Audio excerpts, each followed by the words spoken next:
Salih, Ağacan bilirdi Hüseyin ölübdü. Yox, baba. Ağacan Ağacandan bilmirdi bəs Hüseyin ölübdü. Yo. Hüseyin Ağacan öldü getdi. Hüseyin vəzi qatışmışdı.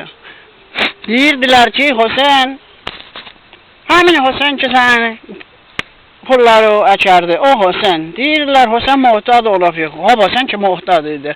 Biləxərə deyirlər, Hüseyin mavad satan olmuşdu bu ahirlərdə. Bir yoldaşı ilə gedir, mavaddı sata filan. Daşınmışlar Madərciyin üst evlərinə. Bir yoldaşı ilə gelib mavad sata, nam ala, biləxərə hər neyniyə geliblər. Bir yerdə savaşıblar, o kişi vurubdu Hüseyin başına, bir dana Hüseyin yıxılıb elə dərcə ölübdü. 4 gündən sonra ölüsünü tapıblar. Sonra 6 aydan da sonra qatilini tapıblar. İndi sağlardı, şəhlədi. Ondan sonra biləxərə Hüseyin xanavadəsi dərbədərdi. Bir gün orada, bir gün burada.